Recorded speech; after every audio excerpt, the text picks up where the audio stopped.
दूसरी जीवन की निष्ठा एकादशी निष्ठा महाराज।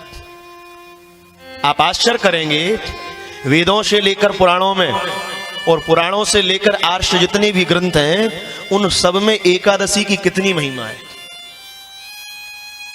भगवान कहते हैं जिसने अपने जीवन में एकादशी नहीं करा वो जीव जीते जी भी अभागा है।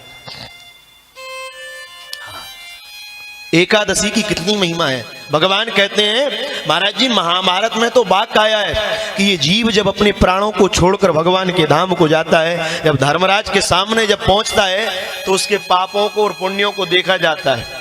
इसने कितने पाप किए, कितने पुण्य किए।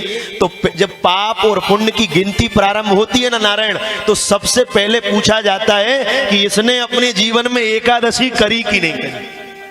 इसने अपने जीवन में एकादशी करी कि नहीं करी। क्यों? क्योंकि जिसने मनुष्य का देह धारण कर लिया और एकादशी का जिसको बोध नहीं हो पाया।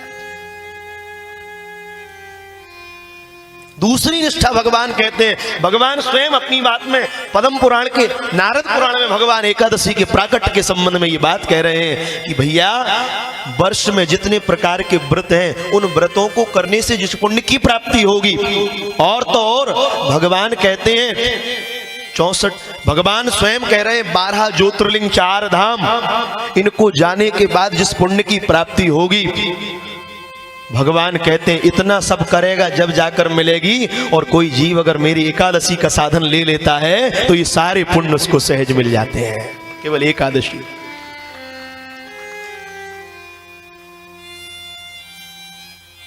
एकादशी की कितनी महिमा है महाराज। अब आजकल तो लोग कहते रहे, बोले महाराज पति नहीं करे तो पत्नी को नहीं करना चाहिए। अब ये समझ नहीं आता कौन से पुराण की बात।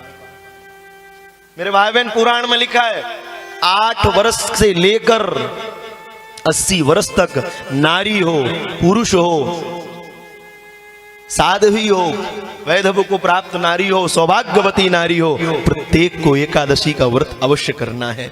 एकादशी, और उसके पाप तब तक गर्जना कर रहे हैं, भगवान कह रहे हैं उसके पापों की गर्जना तब तक है जब तक उसके जीवन में एकादशी का साधन नहीं है। और जिसके जीवन में एकादशी का साधन है, भगवान कहते हैं उसके लिए सारे मार्ग अपने आप खुल जाते हैं।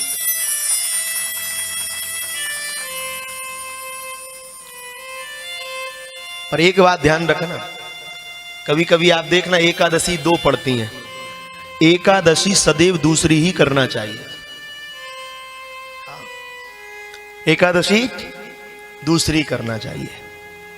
अच्छा, कई लोग कहते हैं अच्छा बोले महाराज कल तो एकादशी है ही नहीं, कल तो केवल प्रातः काल ब्रह्म वेला तक है और फिर है नहीं। हमारे आचार्यों ने महाभारत में कहा है, गांधारी ने भगवान श्री कृष्ण से पूछा कि मुझे एक बात बताओ, मेरे नेत्रों के सामने मेरे 100 पुत्र क्यों मारे गए। ये बात पूछी मारे, मेरे नेत्रों के आगे मेरे 100 पुत्र क्यों मारे गए। तो भगवान श्री कृष्ण कहते हैं, गांधारी तेरे नेत्रों के आगे तेरे 100 पुत्रों के मारने का एकमात्र कारण है कि तू 10वीं विधा एकादशी करती थी। ये बात तो पुराणों में लिखा है, तू 10वीं विधा एकादशी करती थी। इसलिए जो 10वीं विधा एकादशी है, जिसमें प्रातः काल सूर्योदय में 10वीं की तिथि है और दिन भर एकादशी है, वो एकादशी कभी वो त्याज्य है। वैष्णव को, मानव मात्र को भगवान कहते हैं दूसरी एकादशी मुझे सदैव प्रिय। वो तो कौन करता है जिसको ना पुण्यों को बचाना ना पापों का साधन है, वो सब कुछ त्याग कर चुके हैं। इसलिए दूसरी एकादशी जब जीव करता है तो ठाकुर जी कहते वो मुझे इतना प्रिय है, इतना प्रिय है, क्या बताऊं। जानते हो मेरा नाम एकादशी क्यों पड़ा? कि मैं एक मुर नाम का दैत्य महाराज जी, ऐसा भयंकर उसने विकराल युद्ध किया भगवान से, देवताओं को परास्त कर स्वर्ग पर जब उसने अपना आधिपत्य जमा लिया तो देवता भागते हुए ठाकुर जी के पास जाते हैं, बोले प्रभु आज कृपा करके बचा लो। बोले क्यों? बोले स्वर्ग का सिंहासन तो हमको छोड़ना पड़ा, आज स्वर्ग का सिंहासन चला गया। भगवान ब्रह्मा उनको लेकर तुरंत भगवान नारायण के पास गए। भगवान से कहता है, बोले सरकार अब आप बचा लो। बोले क्यों? बोले ये मुर नाम का दैत्य इतना बलशाली है, सारे देवताओं को परास्त कर दिया है, अब आप पाही माम, अब रक्षा करो नाथ। भगवान कहते हैं देवताओं से, बोले एक बार जाकर और युद्ध करो। देवता कहते हैं, बोले अच्छा एक बार में मन नहीं भरा आपका? भगवान कहते हैं जब मैं कह रहा हूं एक बार और जाकर युद्ध करो, तो आचार्य चरण कहते हैं दूसरी बार भी उस मुर नाम के दैत्य ने देवताओं को परास्त कर कर महाराज जी भगा दिया। और जब वो परास्त हो गए तो महाराज भगवान नारायण की नारायणी सेना युद्ध करने के लिए जैसे ही आई है, उस दैत्य से इतना बलशाली, इतना बल कि उस दैत्य ने भगवान नारायण की संपूर्ण सेना को भी परास्त कर दिया। और जब भगवान नारायण युद्ध करने लगे तो आचार्य चरण कहते हैं युद्ध करते करते करते करते आज भगवान भी हारने लगे। भगवान को मानो ऐसा लगता है देवता थरथर कांपने लगे। बोले आज अगर भगवान परास्त हो गए तो संपूर्ण ब्रह्मांड पर दैत्यों का राज हो जाएगा, दैत्यों की शक्ति प्रबल हो जाएगी।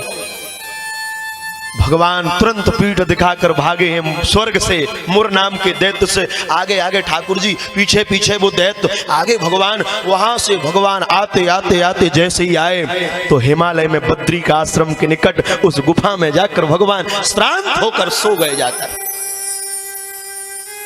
ओ भगवान सो गए तो भगवान को देखते देखते वो मुर नाम का दैत्य जैसे ही आया, उसने देख लिया भगवान तो यहीं भाग कर आए थे। जब कहीं नहीं देखा, सामने गुफा देखी, वो गुफा में जैसे ही प्रविष्ट हो रहा है, आचार्य चरण कहते हैं उसने देख लिया ये भगवान नारायण शयन कर रहे हैं। उसने तुरंत हाथ में गदा ली और भगवान शिव नारायण को मारने के लिए छाती पर प्रहार करना चाहा। उसी समय मारने का प्रयास किया। उसी समय भगवान के हृदय से एक दिव्य तेजस्वी तेजोमय कन्या का जन्म हुआ और उस कन्या ने जन्म लेते ही उस दैत्य का संहार किया।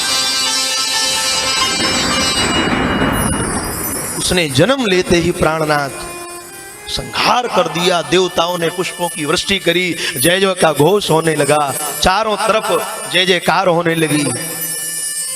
भगवान को आश्चर्य हो गया। बोले जिस दैत्य को मैं नहीं मार पाया, जिसका कितना बल है, जिसको मैं नहीं मार पाया, एक कन्या ने उसको मार दिया। उसको देखकर बड़े आश्चर्य में पड़ गए। बोले देवी इसे मैं नहीं मार पाया, तेरा परिचय क्या है? और ये घनघोर हिमालय की कंदराओं में जहां दूर दूर तक कोई व्यक्ति नजर नहीं आ रहा, तू कहां से आई? हाथ जोड़कर कहती है जय जय, जगत में कोई मेरा आश्रय नहीं है। जय जय, जगत में कोई मेरा आश्रय नहीं है, एकमात्र आप ही मेरे आश्रय हैं। जगत में कोई दूसरा मेरा आश्रय नहीं है। आपको छोड़कर मैं किसकी शरणागति में जाऊं? इसलिए नाथ मैं आपकी शरण में हूं और एकमात्र मैं आपसे प्रकट हूं। इसलिए हे नाथ, जानते हो मेरा नाम क्या है? भगवान कहते तेरा नाम क्या है? बोले मेरा नाम एकादशी है। मैं एकादशी। श्री पद्म पुराण में ये कथा आती है महाराज।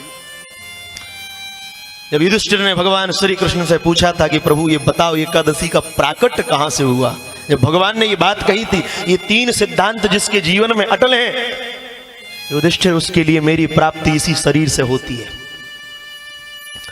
भगवान ने जो कन्या को देखा, वो कन्या ने परिचय दिया, नाथ मैं एकादशी हूं, मैं एकादशी हूं। भगवान इतने गदगद हो गए, बोले जिसे मैं नहीं मार पाया उसे तूने मार दिया। आज मैं इतना प्रसन्न हूं, इतना प्रसन्न हूं, आज तू मांग ले, जो भी मांगेगी वो मैं तुझे दे दूंगा।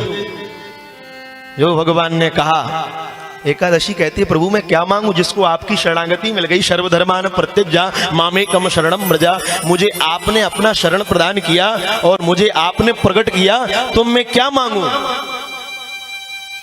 उसी समय भगवान ने वरदान दे दिया। मेरा वरदान है देवी, तू तो कुछ नहीं मांगती पर मैं वरदान दे रहा हूं। बोले क्या? बोले केदारनाथ में जाने के बाद, जल पीने के बाद पुनर्जन्म नहीं होता। जो केदारनाथ जाकर जल पान करते हैं उनका पुनर्जन्म नहीं होता। केदार क्षेत्र में देवी जाकर जल पीने से जीव का पुनर्जन्म नहीं होता।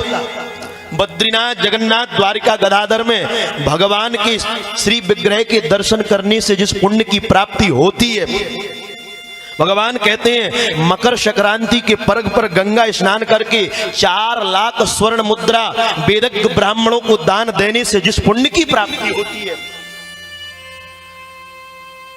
देवी जानती है ये सारे जितने मैंने बताए इस पुण्य की प्राप्ति होती है। बोले देवी जानती है वो एकादशी की 1 कला के बराबर भी नहीं है। वो एकादशी की एक कला के बराबर नहीं है। इसलिए मेरा वरदान है, आज से जो भी जीव दोनों पक्षों में इस व्रत को करेंगे और इस व्रत के दिन मेरी उपासना करेंगे, मेरा वरदान है वो सीधे सीधे मेरे धाम को आएंगे, उसको कोई रोकने वाला नहीं।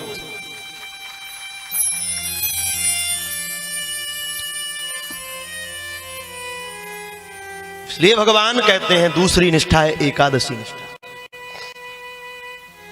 अच्छा, आप लोग तो एकादशी करते होंगे, कौन कौन करता है? भैया मानो चाहे मत मानो, बताना तो केवल हमारा अध्यय था। विद्वान जानते हैं तब तक ही आपके पुण्य और पाप गर्जना कर रहे हैं जब तक जीवन में एकादशी का आश्रय नहीं है। भगवान कहते हैं जो जीव एकादशी का आश्रय ले लेता है, ये आपका क्षेत्र तो बड़ा धन्य है। कुछ श्री बापोली वाले पहले वाले महाराज जी तो कहते थे एकादशी का व्रत एक दिन का नहीं 3 दिन का है। वो तो 3 दिन व्रत करते थे। हमने दर्शन तो नहीं किए और हमने आचार्य चरणों से उनके संबंध में सुना। इसलिए आप 3 दिन नहीं, कम से कम 1 दिन। भगवान कहते हैं इस दिन कोई मेरे अन्न खाता। अन्न क्यों नहीं? क्योंकि महाराज जी उस दिन भगवान ने अन्न का एक दाना भी ग्रहण नहीं किया था। इस दिन एकादशी का प्राकट हुआ था। इसलिए भगवान ने कहा है मेरी दूसरी निष्ठा है एकादशी निष्ठा। पहली कौन सी है? नाम निष्ठा। दूसरी एकादशी निष्ठा। और भगवान तीसरी निष्ठा बता रहे हैं, जहां कहा गया है कि पत्ता तार देगा। क्या? पत्ता तार देगा। भगवान कहते हैं ये 3 निष्ठा जिसके जीवन में है, अर्जुन जानता है वो मेरे लिए कितना प्रिय है, इतना प्रिय है कि वो एक बार भी मेरे नाम को लेता है तो मैं सहस उसको पुकारने में, उसको जितना समय लगता है उससे एक क्षण भी मुझे आने में देर नहीं लगती। मैं इतने शीघ्र आता हूं।